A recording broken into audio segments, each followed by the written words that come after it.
Bonjour à toutes et à tous. Aujourd'hui, je vous invite à écouter une conversation entre Pierre Chevel, hôte du podcast Soif de sens, et Mathieu Labonne. Si la vie en écolieu vous intrigue ou qu'elle vous fait rêver, cet épisode devrait vous plaire. Je remercie Pierre de m'avoir prêté cet épisode et d'avoir contribué à la programmation estivale de Basilic. J'espère que cet épisode sera pour vous une belle découverte, comme il l'a été pour moi. Je vous laisse en profiter et je vous souhaite une très belle écoute. Est-ce que tu rêves de vivre dans un écolieu ? Aujourd'hui, on parle de ce nouveau fantasme des Français avec Mathieu, qui a accompagné plus de 100 écolieux.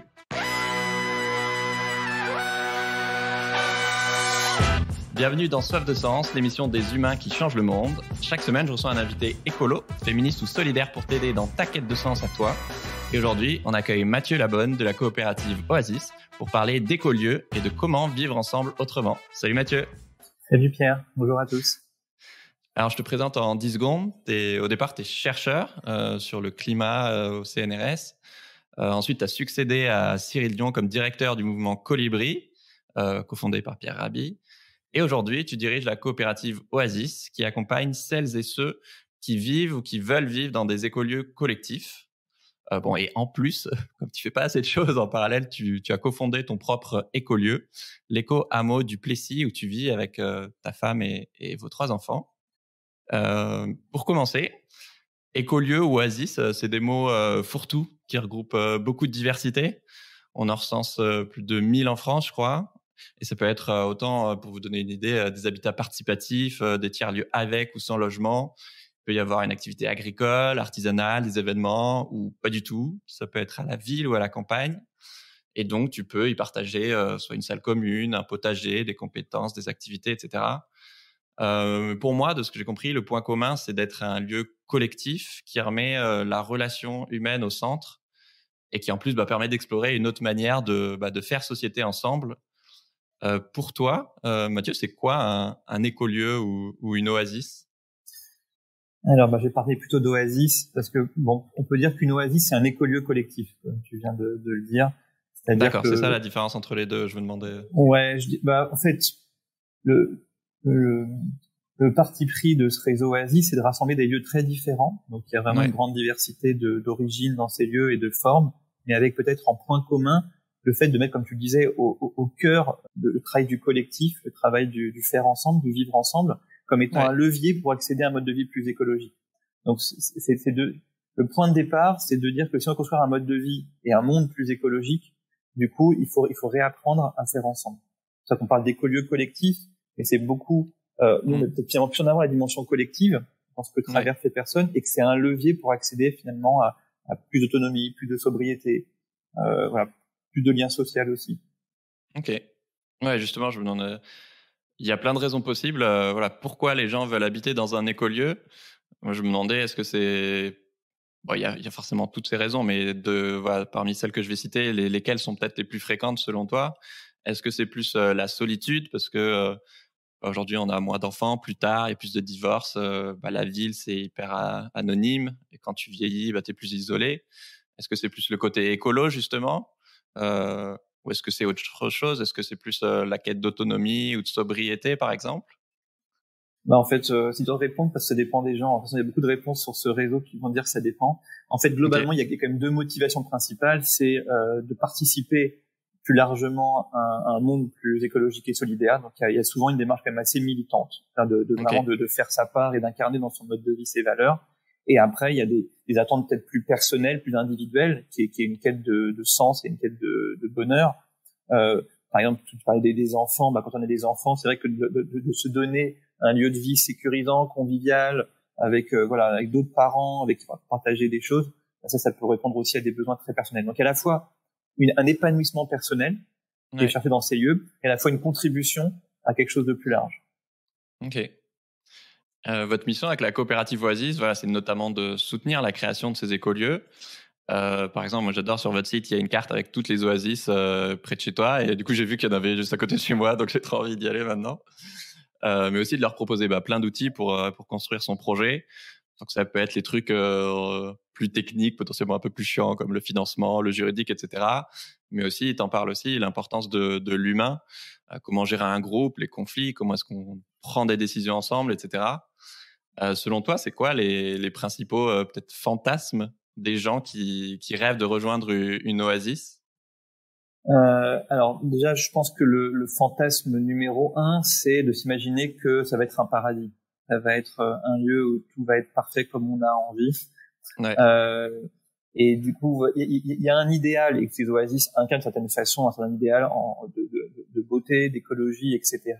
Mais pour accéder à ça, il faut se confronter à la dimension humaine, et où là, c'est des gens comme partout ailleurs qui peuvent avoir besoin de travailler sur eux-mêmes, qui peuvent avoir des émotions difficiles, des conflits, des tensions.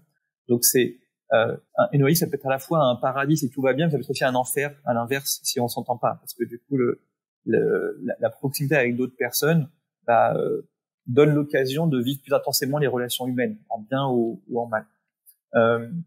Donc le principal, je pense, rêve que les gens ont, c'est d'imaginer que ça va correspondre exactement à ce qu'ils veulent eux, et d'oublier que finalement c'est un projet collectif, donc ça demande aussi de renoncer parfois à ses attentes ou à ses rêves personnels pour aller vers quelque chose de plus collectif et de plus commun. Donc c'est là où, par rapport à des lieux où les gens ne se seraient pas choisis, c'est des gens qui se sont choisis, des communautés qu'on dit intentionnelles, des gens qui ont fait le choix de vivre ensemble. Donc s'ils font correctement le travail de se poser les bonnes questions, de s'assurer qu'ils ont vraiment les mêmes valeurs et les mêmes envies, c'est vrai que ça aide derrière. Mais il n'empêche que la vie fera que les gens vont évoluer, que il y aura des divergences de points de vue, c'est sain aussi, hein, évidemment qu'il puisse y avoir des désaccords, des débats dans les collectifs. Voilà. En tout cas, ça demande en fait de se confronter à la relation. Et ça, je trouve ça immensément riche. Donc, quelqu'un qui veut vraiment approfondir les relations humaines, du coup, il y a une matière énorme. Mais quelqu'un qui veut juste se créer un lieu pépère pour se retrouver tranquille, avec autonome, une vie géniale et pas de problème, du coup, il va sans doute déchanter rapidement. Voilà. Donc, c'est vraiment ça que je pense que la motivation ne doit pas être le fait de se créer un paradis coupé du monde, mais plutôt de se dire, je vais vivre une vie intense, une vie où au niveau humain, ou au niveau de ma relation, alors que ce soit moi-même, à l'autre ou à la nature, je vais pouvoir approfondir plein de choses. Voilà. Si c'est une quête intérieure de cet ordre-là, du coup, la vie en oasis, elle est immensément riche. Ouais, effectivement. Il y en a beaucoup qui peuvent confondre leur projet avec le projet collectif de l'oasis. Effectivement, si tu as plus envie d'être tranquille à la campagne, plus en autonomie, tu n'as pas forcément besoin de cette dimension collective et du coup du travail humain qui va avec et des conflits qui peuvent surgir. Est-ce que tu pourrais nous donner des exemples de je sais pas, peut-être en ce moment, des projets que tu accompagnes? Pourquoi est-ce qu'ils t'ont... À quelle problématique qui est très concrète ils viennent te voir, par exemple? Alors, il y a vraiment de tout. Hein. En fait, il y a en gros des typologies de lieux assez différents dans le réseau. Il y a des lieux typiquement type éco-hameau comme nous, plutôt des maisons individuelles avec des espaces communs. Il y a beaucoup de lieux qui sont plutôt des propriétés collectives ou des collectifs qui rénovent des patrimoines, par exemple qui achètent un petit manoir, un château, une grande ferme. Qui achètent des châteaux, c'est trop bien. Et qui habitent à 4, 5, 8, 12 familles dedans. Et qu'on voit qui montent des propriétés collectives type coopérative d'habitants, etc. Il y a plutôt des formats aussi qui sont assez nouveaux, beaucoup de lieux assez militants qui sont portés par des jeunes, des trentenaires par exemple, qui après avoir vécu en coloc décident d'acheter un lieu et de vivre ensemble. Ça c'est des projets qui se développent beaucoup. Il y a aussi plutôt des écolieux qui sont portés souvent par un couple un peu charismatique, fondateur, et puis pas mal de gens qui gravitent autour. Donc il y a des typologies différentes qui ont des besoins différents. Mais ce qu'on voit, et c'est là-dessus qu'on accompagne, c'est qu'il y a finalement deux leviers fondamentaux pour qu'un projet réussisse. C'est en gros une bonne gestion et une bonne dynamique humaine. Donc la bonne gestion, donc, c'est en gros du juridique et du financier. Et on sait que quand même sans argent ces projets sont difficiles à réaliser, donc il faut pouvoir mobiliser des réseaux de citoyens partenaires qui peuvent prêter de l'argent, il faut pouvoir faire appel à des banques ou à la coopérative Oasis pour avoir du financement. Voilà, donc il y a besoin quand même d'une bonne gestion. Donc en fait quand on crée un Oasis, on oublie, mais en fait on crée un peu comme une entreprise. Souvent c'est sous forme de société que c'est géré.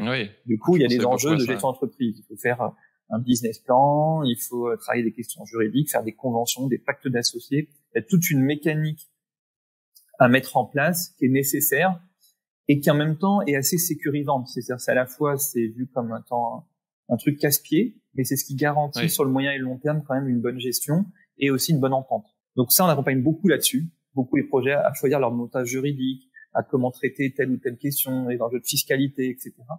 Okay. Et après, le côté humain, on accompagne aussi beaucoup là-dessus avec plusieurs portes d'entrée. Souvent, les collectifs ont la porte d'entrée de la gouvernance, c'est-à-dire de comment on va prendre des décisions, comment on va se répartir des rôles, etc. Mais il y a aussi toute la question justement un peu plus subtile, un peu plus subjective du vivre ensemble. Quels vont être les rituels qu'on va se donner? Comment est-ce qu'on va créer des relations qui soient saines sur la durée par en fait des processus de réconciliation, des processus de médiation au sein d'un collectif.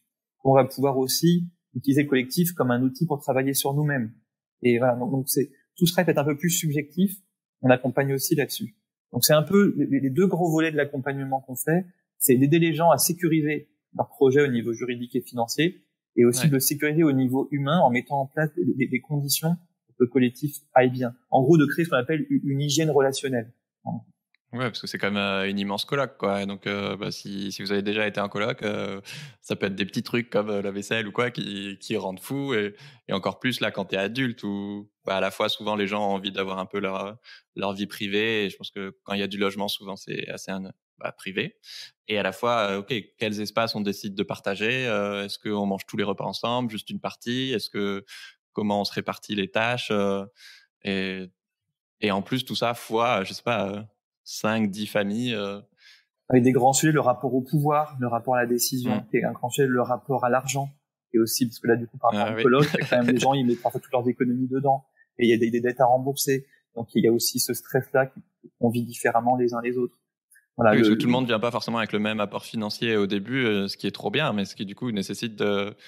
OK, est-ce que c'est un don? Est-ce que tu vas me rembourser sur la durée? Est-ce que, du coup, c'est compensé parce que tu vas... je sais pas, plus travailler au potager ou enfin. C'est ça, et ça c'est des questions qui se formalisent et qui faut se poser dès le départ. Faut pas attendre que les problèmes arrivent. Voilà, c'est posé. La complexité aussi des lieux que nous on accompagne, c'est qu'il y a la dimension habitat dont tu parles, mais aussi souvent une dimension activité économique. Donc, les gens non seulement habitent sur place, mais parfois travaillent sur place.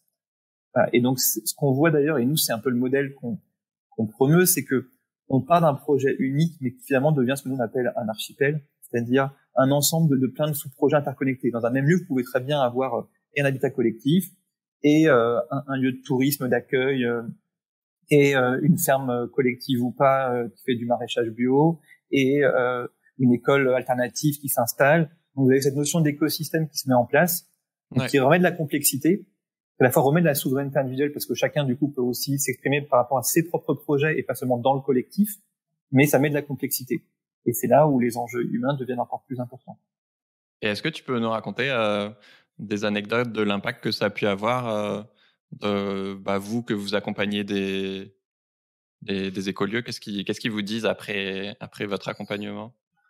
Alors, évidemment, pareil, il y a plein de retours. Globalement, en fait, j'ai souvent fait d'accompagnement sur la durée. En fait, quand on finance un projet, on l'accompagne sur la durée, on va dire sur 10 ans, par exemple. Donc, on a vraiment le temps de devenir presque un membre du projet, un peu extérieur, qui a certaines compétences, et du coup, ça, les projets sont très reconnaissants parce qu'on apporte plein de petites choses au quotidien. Par exemple, des gens qui disent, est-ce que vous pouvez relire notre PV d'AG qu'on doit envoyer au greffe?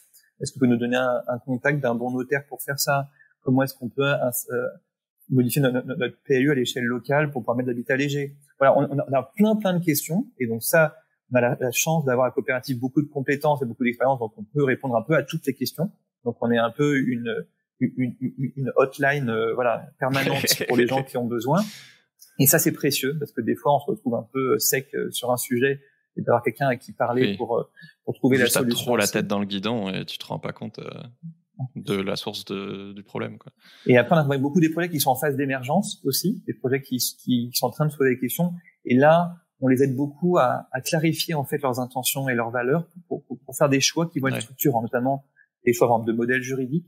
C'est souvent une question qui est une grosse porte d'entrée quand même des lieux qui viennent nous voir, et des collectifs, en disant voilà, on est 10 familles, on voudrait acheter tel lieu, comment on s'y prend, est-ce qu'on fait plutôt une SCIA ou une coopérative d'habitants? Donc c'est des choses assez techniques. Et donc nous, on a une expérience qui est pas, on n'est pas on n'est pas juste des juristes, on est vraiment des gens qui connaissons bien les lieux, donc on a à la fois la compétence technique, mais aussi on a l'expérience de beaucoup d'autres lieux. Pour dire, attention, si vous faites ça, il y a tel lieu qui a vécu tel problème, il va faire monter, telle solution qu'ils ont mis en place. Après, sur l'aspect humain, on a des super victoires, des moments où des collectifs en crise, ils sortent de cette crise par le haut, avec des relations renouvelées, avec une confiance retrouvée. Ben ça, du coup, c'est super satisfaisant pour nous. Parce que nous, on accompagne par exemple des collectifs qui sont souvent assez complexes, qui sont de grande taille, avec des enjeux qui sont souvent entremêlés, et où finalement, ces aspects de relation et les aspects de gestion, en fait, ils sont pas si segmentés que ça. Il peut y avoir des tensions relationnelles qui dérivent de tensions financières ou de tensions sur la gouvernance, sur l'organisation. Et du coup, d'arriver à démêler tout ça, ça c'est souvent, c'est un peu comme quand on résout un problème de maths, quoi. C'est-à-dire qu'on démêle un peu tout, on démêle une pelote et on trouve des solutions. Et surtout, une de nos forces, c'est qu'on est capable de le faire assez vite. Et donc de pouvoir les accompagner juste en 2 heures, en 3 heures ou en une demi-journée, et vraiment de se sentir utile en peu de temps. Ça, du coup, je pense que c'est quelque chose qu'on a vraiment développé. Là, tu parlais de projet où vous êtes sorti par le haut, où il y avait des conflits humains. Est-ce que tu aurais un exemple à nous raconter? Sans forcément citer le nom des Ouais, c'est dur de citer les lieux parce que c'est parfois beaucoup d'intimes. Mais là, par exemple, c'est un projet qui est un espèce de château où il y avait une dizaine de familles. Alors, c'est pas moi en l'occurrence, c'est une personne qui s'appelle Daphné dans la coopérative qui les accompagnait. Et où, en fait, ils étaient vraiment, ils se parlaient plus du tout. C'était la crise, des gens qui étaient en train de partir un peu à l'appel. Et il fallait, du coup, clarifier qui restait, qui partait. Donc, en l'occurrence, il y a des gens qui sont partis. Peu, mais il y en a quand même qui sont partis. Donc c'était, si jamais il se passait rien, le projet, il volait en éclats, avec quand même des tensions, y compris sur les remboursements des gens qui partaient, etc. Et donc ça a permis au projet de continuer à exister, et de continuer à se développer avec quand même des départs. Il y a eu des départs. On est loin du paradis. Ouais, là, il y a eu un autre exemple d'un lieu aussi où il y a eu des histoires là, amoureuses entre 3 personnes dans le collectif, et du coup, ça finissait par tomber tout le groupe. Et du coup, une personne qui suite à un accompagnement, a pu déposer aussi ce qu'il vivait, etc. Une personne parmi les 3 qui est partie du collectif. Donc ça peut solder par un départ, ce genre de choses, mais qui est parti de façon très sereine. Et ça a permis au collectif de continuer de façon plus apaisée. Donc en fait, c'est des lieux qui sont très vivants. Donc la vie fait qu'il y a des arrivées, des départs, des choses positives, des choses négatives. Voilà. Mais c'est sûr que, évidemment, quand on nous contacte nous, c'est plutôt qu'il y a des choses difficiles à gérer. C'est pas quand tout va bien. Il y a des groupes comme ça. Il y a des groupes qui viennent vers nous en disant tout va bien, mais on veut quand même être accompagné pour être sûr que tout reste bien. Donc ça, c'est des fois, on les accompagne. C'est les premiers de la classe, ça. Ouais. Mais très souvent, c'est plutôt des projets qui nous contactent quand il y a un besoin. Ou, tu vois, par exemple, ça peut être juste, on a un contrôle fiscal qui arrive, comment est-ce qu'on se met au niveau, voilà. Des choses très, très pragmatiques que les lieux ont à gérer. C'est pour nous, notre posture, c'est vraiment une posture par petites touches, si possible. C'est de pas de prendre la main sur un projet parce qu'on connaît bien les sujets. C'est vraiment d'être là à l'écoute de leurs besoins et de toujours faire en sorte que le projet reste maître de son destin. C'est-à-dire que nous, on est vraiment un accompagnateur. On va pas se mettre à la place des personnes qui portent le projet. Ouais. Avant de lire ton livre Servir le monde, donc qui sort le 10 mars, félicitations. Je me rendais pas compte à quel point effectivement la présence d'un oasis, ça infuse énormément sur le territoire, justement sûrement plus justement qu'un écolieu parce que c'est collectif. Voilà, s'il y a une AMAP, les gens autour ils vont mieux manger. S'il y a des activités ou des fêtes, il y a une vie culturelle, mais aussi en fait sur la diffusion des idées parce que un exemple vivant sur place de démocratie participative ou d'agroécologie, etc., qui peuvent inspirer d'autres futurs écolieux ou la mairie ou des entreprises ou la région, etc. Est-ce que toi, tu aurais des exemples d'infusion comme ça d'un écolieu qui a contaminé son environnement? Il y en a plein. Et en fait, quasiment, la question qu'on peut poser aujourd'hui, c'est de dire, très bien, vous créez encore une fois un lieu super, écolo, très sobre, des bonnes relations. Mais en fait, ça, c'est du fantasme, c'est pas la réalité. La réalité, c'est que c'est des lieux qui sont ultra intégrés et qui, justement, vont recréer du lien social. Et c'est pour ça moi, je dis beaucoup que c'est des lieux qui sont des catalyseurs de lien social, parce que c'est des lieux dans les petites communes au milieu rural, c'est des lieux qui recréent un espace pour se rencontrer, qui montrent qu'on peut faire autrement. Donc là, pour moi, l'exemple, rien que sur l'échelle de notre propre projet, on a aider à installer un couple de maraîchers bio, qui du coup fait qu'on, par exemple dans le village aujourd'hui, ont des légumes bio, alors qu'on est quand même au fin fond de la Beauce. On a une personne membre de l'Ecoamo qui a créé un café associatif et un petit restaurant bio et épicerie bio dans le centre du village. Donc en fait, d'un village du fin fond de la Beauce qui était plutôt un peu en retard sur ces questions-là, on devient presque un village un peu en avance, en tout cas par rapport à ce qui se fait autour de nous. Donc et ça, c'est souvent que dans ces lieux, les gens qui sont là ont pas envie de se couper du monde. Ça, c'est une fausse idée de croire que les gens qui créent ce genre de lieu, c'est pour se créer un petit paradis doré. C'est plutôt parce qu'ils veulent vraiment contribuer. Il y a une démarche assez militante. Et du coup, ils vont avoir un impact. Un autre exemple dans notre lieu, c'est que moi, dans ma maison en paille, je l'ai construite partiellement moi-même, au moins sur le second œuvre, et sur le chantier, il y a quasiment tout le village qui a débarqué à un moment ou à un autre. C'est-à-dire que les gens, ils venaient voir, tiens, une maison en paille, à quoi ça ressemble, à des enduits en terre, des murs en briques de terre crue. Et ça sème des graines, je pense, beaucoup plus puissantes que juste un documentaire à la télé. Parce que les gens le voient, le touchent, et ils savent que c'est possible pour eux aussi. C'est pas un truc qui se fait ailleurs, un truc qui s'est fait dans la maison d'à côté, quoi. C'est qui ce mec complètement déjanté qui crée sa maison en paille à côté de chez moi. Et en même temps, je pense que l'expérience se rassemble beaucoup plus que la théorie. C'est-à-dire que il y a des personnes qui ont des opinions politiques ou spirituelles très différentes des miennes, mais on va se retrouver d'accord sur le fait de faire de l'apiculture ou sur le fait de cultiver un jardin ou d'avoir des poules. Voilà. Et donc, l'expérience concrète, elle rapproche des gens qui peuvent avoir peut-être des motivations à la base légèrement différentes, mais où au final, il y a toujours une envie de bien vivre. Et ça, c'est commun à tous les êtres humains. Un autre exemple, là, il y a quelques jours, j'étais à la Bigotière, qui est un projet en Bretagne, où c'est un collectif de 12 personnes, donc c'est tous qui ont entre 50 et 60 ans, qui étaient amis de longue date, et qui ont essayé de créer c'est 6 couples, ont créé un projet ensemble en rachetant une vieille ferme bretonne et en vivant sur place. Donc on se dit, c'est super, c'est 12 personnes amies, plutôt avec des têtes bien faites, etc., qui s'achètent un lieu et qui font un truc super. Mais ce qu'on voit, c'est que dans leur lieu, ils ont installé une association qui accueille des femmes placées par les sociales à l'enfance avec leurs enfants en bas âge. Donc il y a une dimension sociale qui était même là avant même que eux emménagent. Ils l'ont mis en place en premier, avant même eux de créer leur logement. Ils ont mis en place des associations sur le lieu.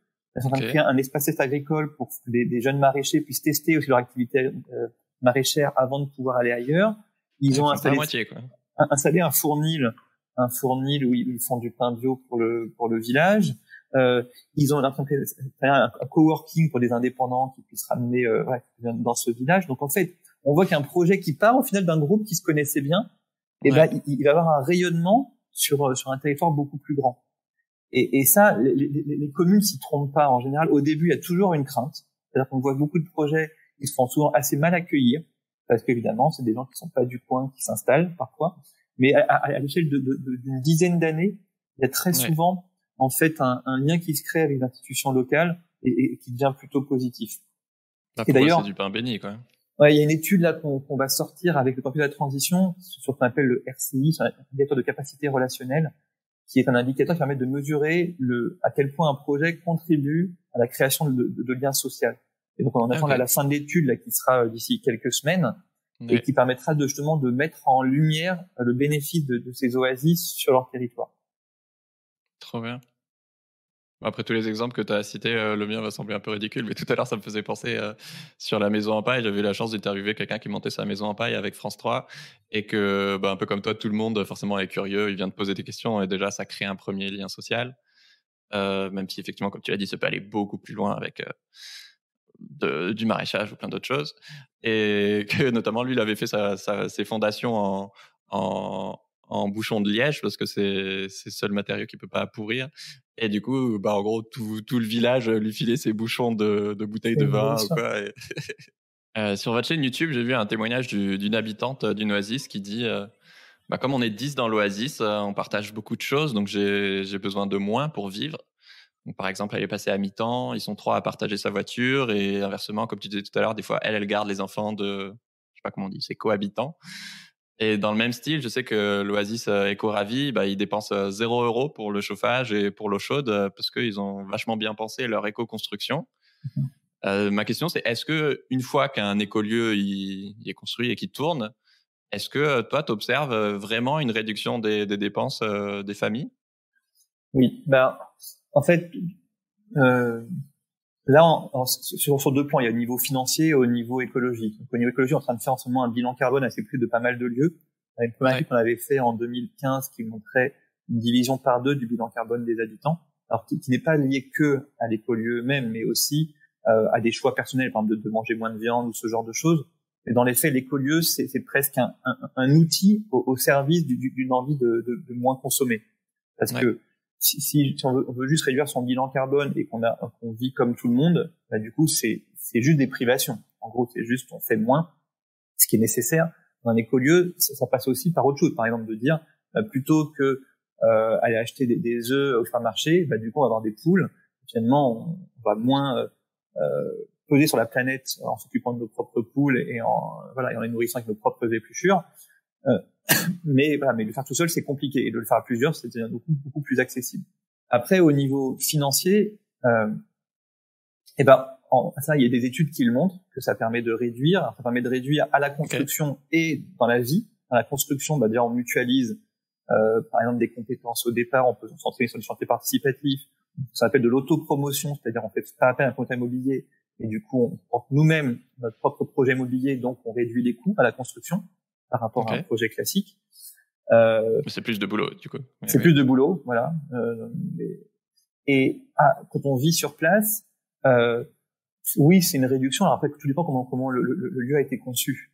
Mais en tout cas, on peut être plus autonome, notamment au niveau alimentaire. Au niveau énergétique, là, c'est assez criant pour les lieux qui sont en construction neuve. C'est-à-dire, évidemment, quand on construit aujourd'hui un éco-hameau ou une oasis en construction neuve, en général, c'est que des bâtiments passifs qui sont bien conçus, qui collectent l'eau de pluie, une toilette sèche, etc. Donc, de fait, on consomme moins. Pour donner un exemple, dans mon cas particulier, donc on a une maison avec ma femme et nos 3 enfants de 140 mètres carrés, donc qui est grande.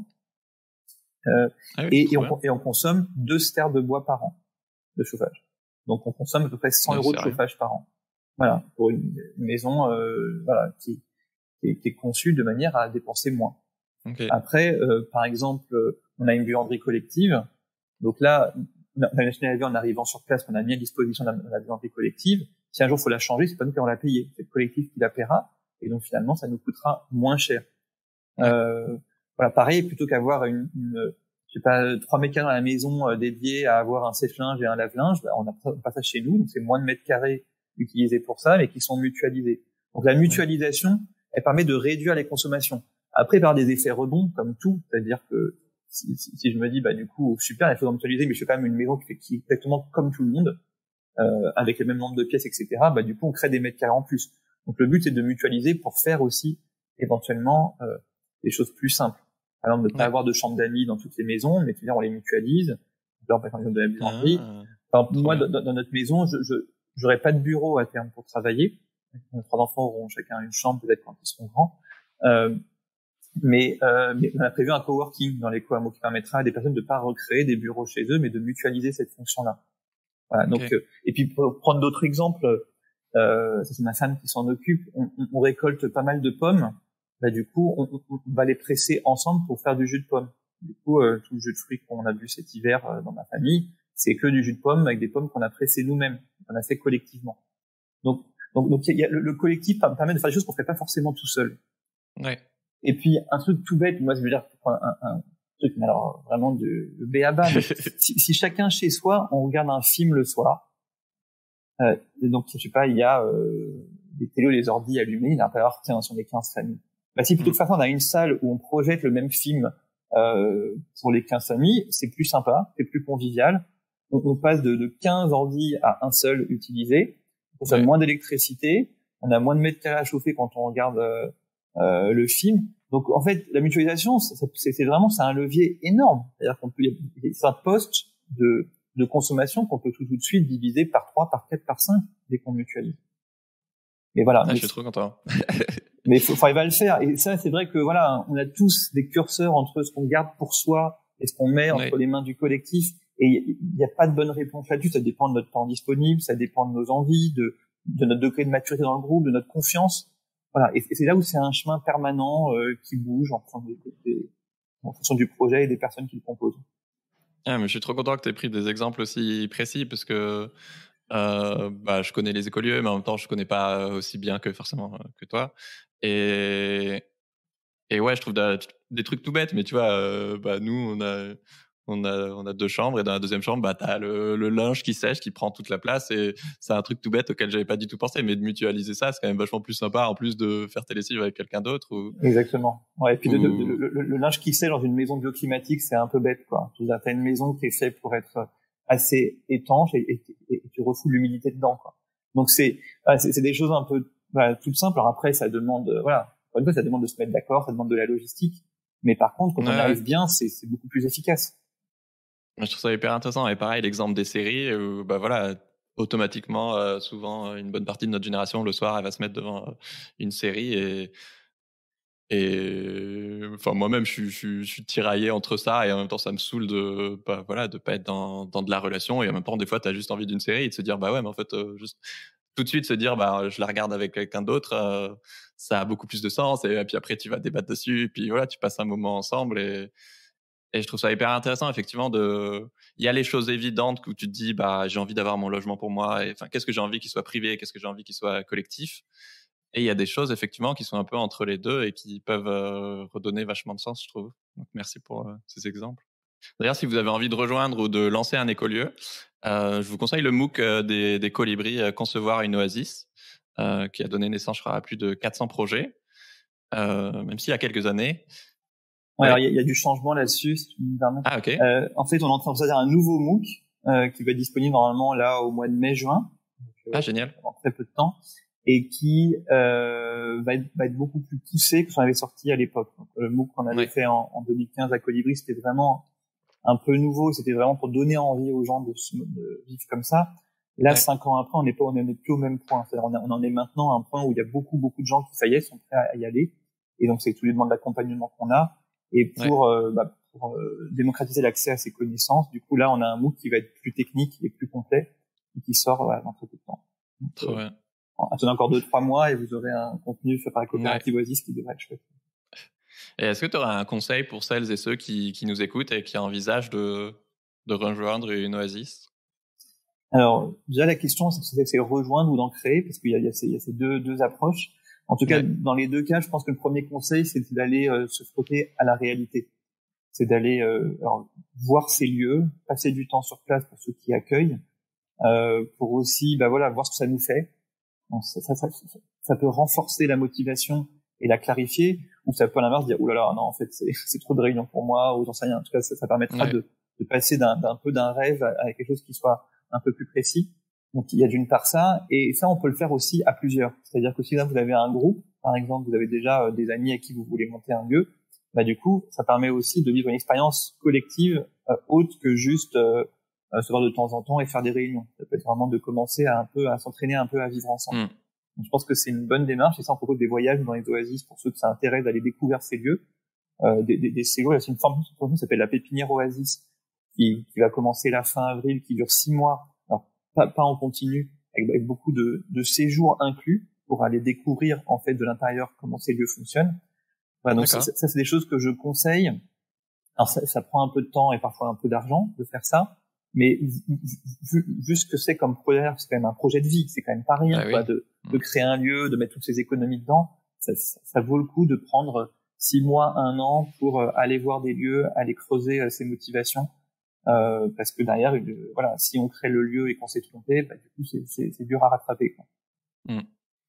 Justement, pour ceux qui ont envie de se lancer, il y a une question assez récurrente moi, j'ai des copains qui ont envie de créer leur écolieu, et justement, est-ce que d'abord tu trouves les gens ou d'abord tu trouves le lieu? C'est l'un ou l'autre. Idéalement, faut arriver à trouver les deux. Mais après, au niveau de l'ordre, il y a le plus dur, je pense, c'est de trouver les gens, en fait. C'est-à-dire que s'il y a un collectif qui est bien constitué, on va réussir à trouver un lieu. C'est pas forcément parfait par rapport à ce qu'on imaginait, mais il y a quand même plein de lieux disponibles. Surtout si au niveau géographique on est assez ouvert. Après, il y a aussi des collègues qui partent d'un lieu, des gens qui ont un lieu et qui intègrent des gens. Après, dans la mesure où le principal facteur qui fait qu'un projet va réussir ou échouer, c'est quand même le facteur humain, c'est là où la dimension collective est quand même prioritaire, j'ai envie de dire. Donc trouver un collectif, c'est quand même une priorité d'après moi. Mais, d'accord. Mais après, tout est tout est ouvert, hein. Il y a des exemples, il y a des conséquences de ce que je viens de dire. Mais nous, on voit aussi beaucoup de personnes qui pensent un projet tout seul, parfois même vont trouver un lieu tout seul, qui s'étonnent après que personne les rejoigne. Mais si le chemin a été fait trop tout seul, bah du coup les personnes, quelle est vraiment leur place quand ils arrivent. Donc c'est là où il y a des exemples où ça a marché comme ça, et c'est très bien. Mais c'est vrai que ça peut être des fois des gens qui galèrent un peu plus à créer leur lieu en intégrant d'autres personnes parce qu'ils ont tellement pensé le projet avant que les gens qui arrivent ont très peu de marge de manœuvre. Ouais.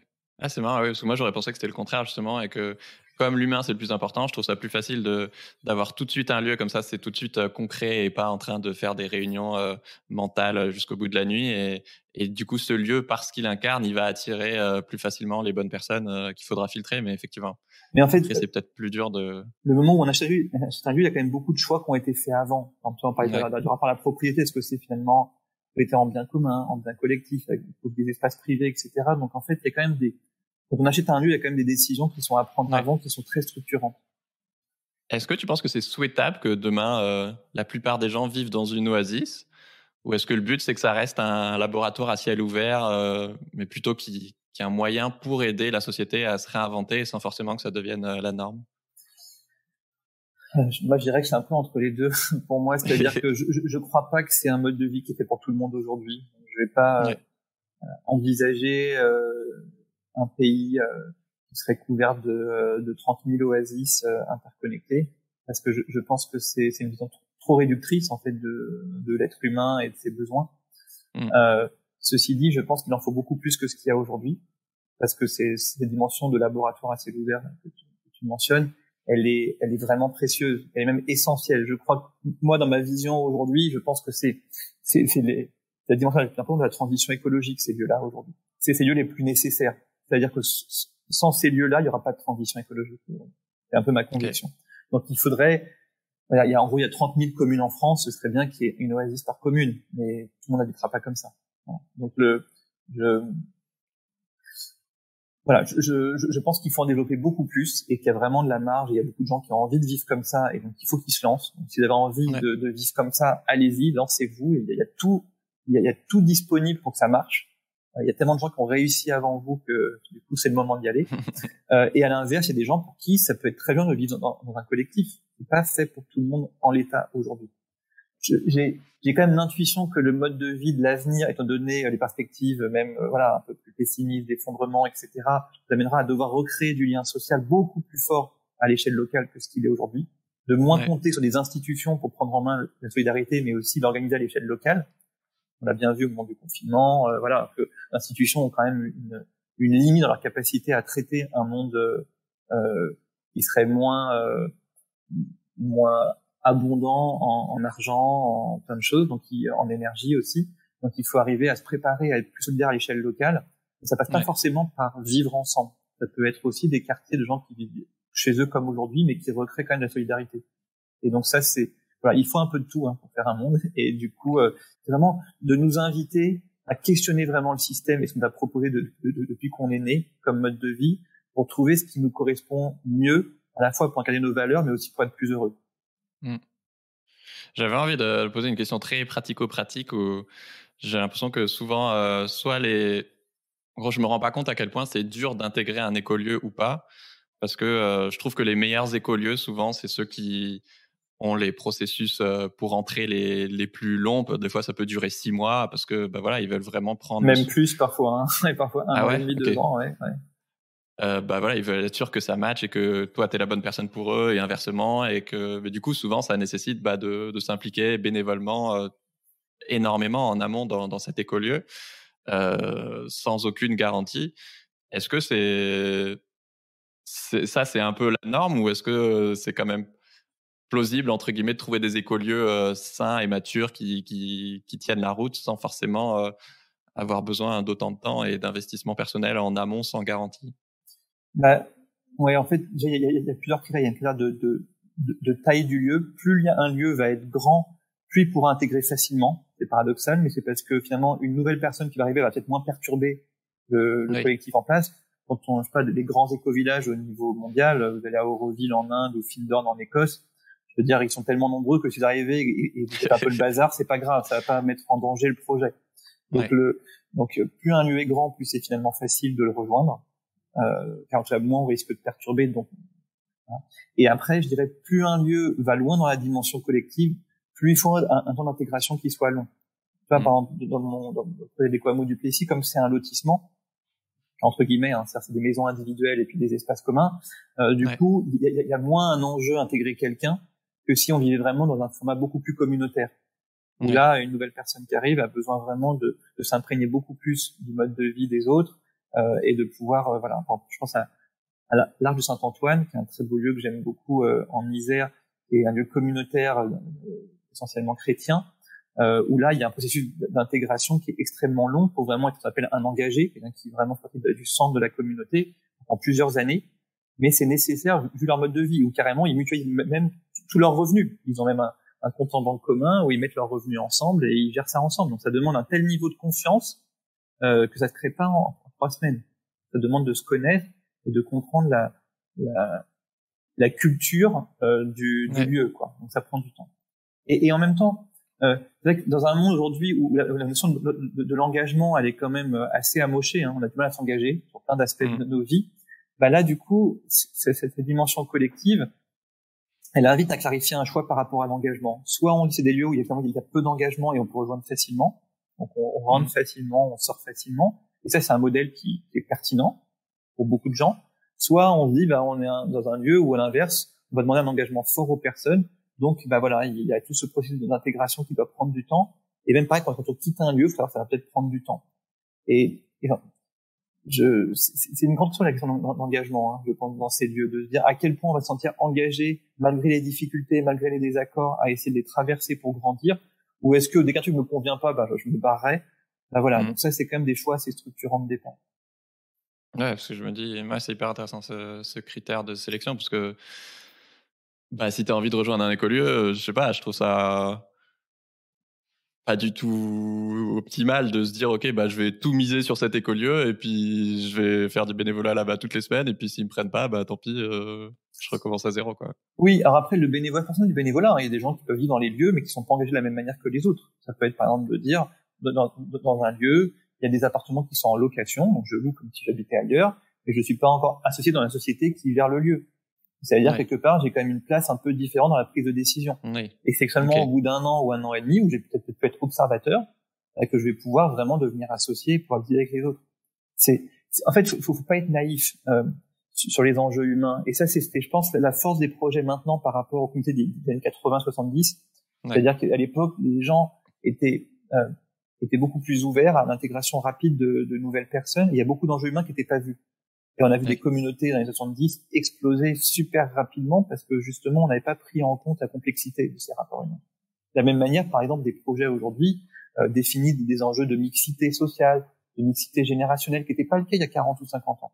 Donc là, par exemple, tu fais un collectif où il y a beaucoup de jeunes, ils vont peut-être se dire, c'est intéressant d'intégrer des personnes âgées pour avoir une pyramide des âges équilibrée, d'avoir des approches de la vie différentes en fonction de nos âges. Voilà, donc il y a quelque chose qui est beaucoup plus conçu et beaucoup plus designé. Il y a quelque chose où ce mode de vie, c'est pas juste allez hop, on trouve un lieu, on va vivre tous ensemble dedans et ça va bien se passer. Parce que ça, en général, ça se passe souvent mal, quoi. Mais voilà, c'est vraiment comprendre que c'est un truc magnifique, le facteur humain, qui nous permet de grandir, mais que voilà, si on le néglige, ça peut devenir quelque chose d'extrêmement douloureux. Oui, c'est souvent la première cause d'échec d'un projet. C'est même la seule, hein. Très honnêtement, c'est la seule. Je veux dire, il parle des enjeux financiers. Si un projet a réussi à se construire, c'est-à-dire qu'il a eu le financement, à un moment donné, le seul truc qui fait qu'un projet fait sa figure, c'est l'humain. Ça sort même pas de terre, quoi. Okay. Oui. J'avoue que moi, le côté collectif, il me fait rêver et en même temps, il me fait flipper. Je me demandais, toi, dans ton écolieu, ça a été quoi peut-être le plus dur et de l'autre côté, le plus incroyable dans l'écolieu que vous avez monté? Alors, moi, en l'occurrence, je m'occupe de 2 écolieux qui sont juste à côté. Donc, les parties différentes sont les 2 lieux. Parce que donc, l'Equamo du Plessis, c'est un Equamo qui est tout jeune, qui est encore en construction. De toute façon, il y a qu'une douzaine de maisons qui sont comptées sur les 28 qu'il y aura au total. Donc, c'est un Equamo qui se construit, aussi au niveau humain, et qui se trouve à côté du centre AMA de la ferme du Plessis, qui est plutôt un centre spirituel, qui est aussi une vie communautaire, donc aussi une oasis dans la définition très large qu'on en donne, et où là, par contre, je suis engagé depuis plus de 15 ans. Donc, ta question, c'était quoi? C'était de savoir ce qui était le plus difficile dans ce que j'ai traversé par rapport à ces lieux? Ouais, des anecdotes ou les moments les plus forts, soit des mauvaises surprises ou au contraire des belles surprises. Moi, je suis passionné par ça. Je suis passionné par ce mode de vie-là. Donc, en fait, je dirais que j'ai des bonnes surprises tous les jours. Déjà, vraiment, dans comment ça aide les gens à cheminer personnellement. De voir des gens grandir, des gens changer, dépasser des limitations qu'ils avaient. Ça, c'est énorme. C'est énorme. Et ça, je pense que la vie collective, pour des gens qui ont une démarche de travail sur eux-mêmes, c'est un support merveilleux. Donc, j'ai vu des personnes arriver en grande difficulté psychique ou émotionnelle ou même relationnelle, et d'en sortir avec des pépites intérieures, quoi, avec quelque chose qui est vraiment très beau. Donc ça c'est souvent des choses qui me nourrissent, de voir à quel point ces lieux répondent à des besoins de personnes et leur permettent de grandir. Ouais. Après, j'ai vécu une expérience très forte dans l'éco-hameau. Ce que je trouve intéressant, et c'est quelque chose qui est propre pas à notre éco-hameau mais à tous les lieux, c'est de travailler sur ce qu'on appelle les polarités. Et ça, c'est des grands apprentissages pour moi. C'est qu'on dans tout lieu, même si on a un lieu où on a quand même beaucoup de proximité, de valeurs, on va incarner des polarités différentes dans un groupe. Et du coup, les moments souvent de difficulté, c'est les moments où ces polarités ne sont pas vues comme des choses complémentaires, mais comme des choses qui s'opposent. Donc finalement, les relations se dégradent parce qu'il y a des gens qui sont plus dans un sens ou plus dans l'autre. Voilà. Et donc ça, je pense que c'est le principal défi que je ressens dans les lieux aujourd'hui, c'est d'arriver à comprendre la complexité de l'humain. Et finalement, en sciences humaines, les oasis, c'est un laboratoire merveilleux, quoi, pour creuser des leviers psychologiques, des leviers même en termes démocratiques, de comment est-ce qu'on arrive à construire une autre société. C'est, je pense, les plus beaux laboratoires qui existent aujourd'hui. Donc ça, c'est ce qui me nourrit aussi, c'est ce côté recherche et développement, quoi. C'est-à-dire, on est recherche appliquée. C'est-à-dire, à la fois, on fait de la recherche, en même temps, on l'applique tout de suite. Et voilà. Donc je pense que c'est ça mes plus belles surprises, c'est des apprentissages sur moi-même et sur les autres qui se font par ce quotidien. Un dernier point aussi qui me vient, qui est quand même une source de joie pour moi et de satisfaction, c'est par rapport aux enfants. Ouais, je vais te C'est-à-dire que autant la phase de construction d'un lieu, pour beaucoup de familles, ça peut être assez lourd parce que en gros, c'est un gros projet qui prend du temps. Donc, on a des enfants en bas âge plus un travail, ça peut être compliqué. Quand on construit sa maison, d'avoir des enfants, c'est plus embêtant, ça prend du temps aussi. Mais quand on habite sur place, c'est chouette de sentir que à la fois on peut avoir un espace familial qui est assez protégé, où on peut expérimenter des relations familiales qui soient satisfaisantes, mais on est aussi entouré de personnes qui peuvent être des personnes de référence pour nos enfants, alors que ce soit des adultes qui peuvent transmettre d'autres compétences. Dans notre éco-hameau, les gens, je sais pas, qui peuvent être menuisiers, ou avoir des compétences très poussées en jardinage, et ben du coup nos enfants peuvent apprendre auprès de ces personnes. Et après, entre enfants, c'est-à-dire qu'il y a la fratrie, mais il y a aussi d'autres enfants avec qui ils sont amenés à créer des relations très fortes, au-delà même des relations qu'on peut avoir en milieu scolaire. Et du coup, ça donne un sentiment de liberté aux enfants. Ils peuvent aller chez les uns, chez les autres. Ils ont un grand terrain pour jouer. C'est une vie, je pense, beaucoup plus riche pour un enfant que juste une petite maison avec un petit jardin de 100 mètres carrés, quoi. C'est un peu autre chose. Et donc, avec ma femme, on est quand même on est très occupés. On s'implique pour nos enfants, mais on a tous les deux un travail, on a beaucoup d'engagement associatif. Et du coup, ce mode de vie nous permet d'avoir des enfants qui sont super heureux et qui grandissent très sereinement.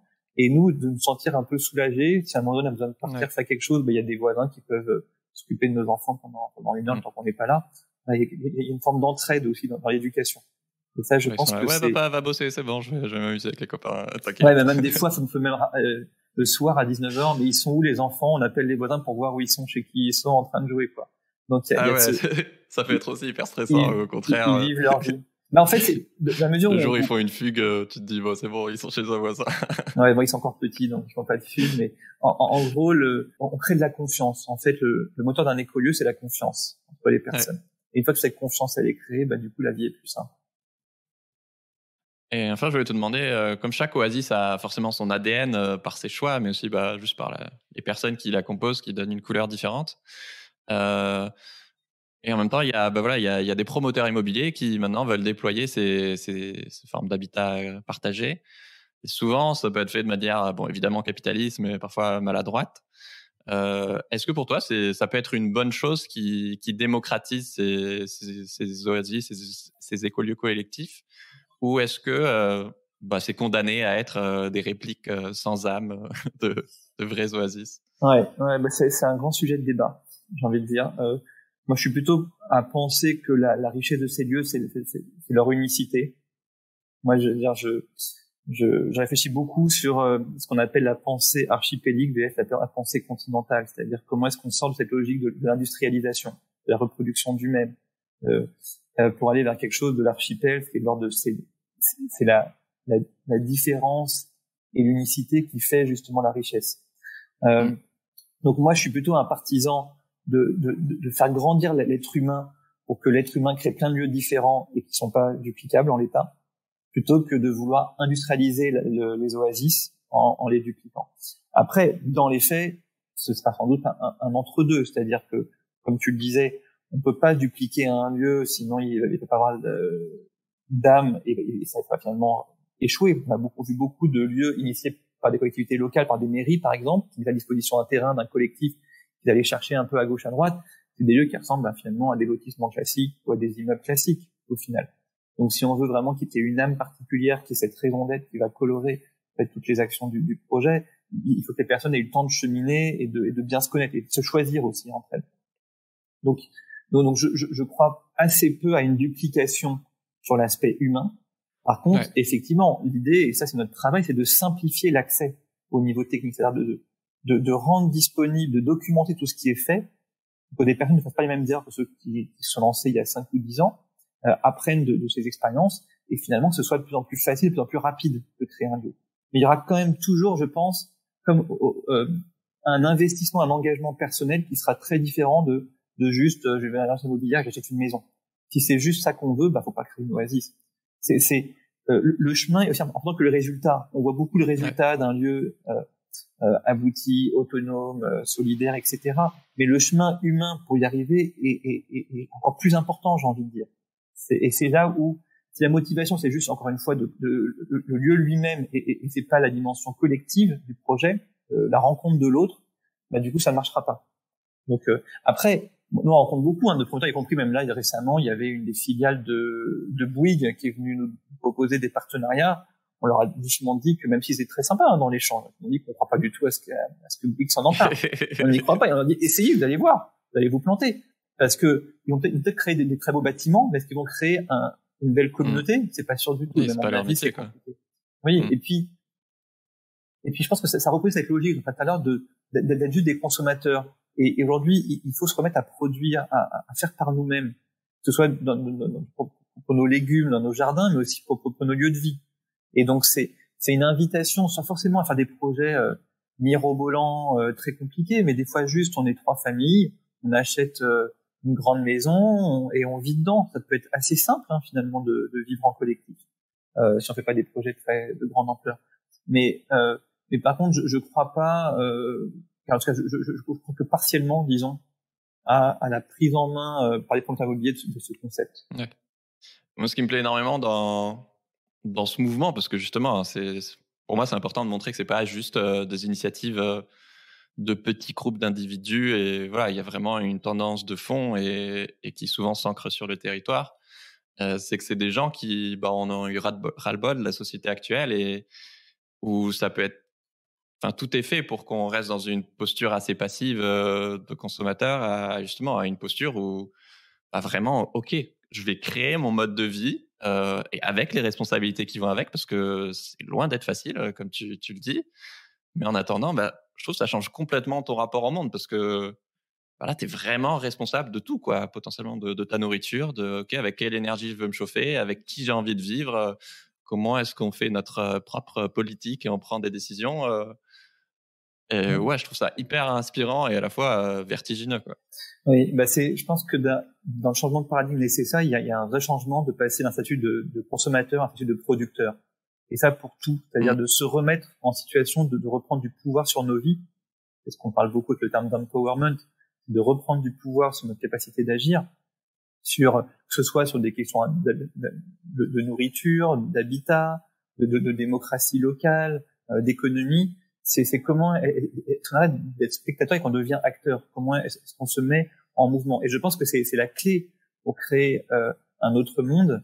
C'est de ne pas attendre que les institutions changent, même s'il faut qu'elles changent. Je suis le premier à le penser. Il y a des changements systémiques qui sont nécessaires, Mais en même temps, pour que ces institutions changent, il faut que nous, on ait commencé à changer. Et qu'on ait expérimenté à petite échelle plein de choses. La société civile, de ce côté-là, en ce moment, depuis une bonne décennie, elle est ultra créative. C'est un laboratoire merveilleux d'initiatives. Tu regardes toutes les initiatives aujourd'hui qui sont un peu mises en avant, elles ne viennent pas des institutions, elles viennent toujours des citoyens. Les monnaies locales, les AMAP, les fermes en permaculture, etc. C'est des personnes qui ont créé des choses et après, aujourd'hui, qui pensent à se démocratiser avec le temps. Merci beaucoup Mathieu, vraiment je me suis régalé. Donc je vous conseille de lire Servir le monde, le livre de Mathieu qui sort le 10 mars en librairie. Et si tu as envie de continuer à fantasmer sur Vie à la nature, je te conseille l'épisode avec Perrine de la ferme du Bec et Loin sur peux-tu vivre de ta micro-ferme en permaculture. Merci beaucoup Mathieu, ciao tout le monde. Merci, à bientôt.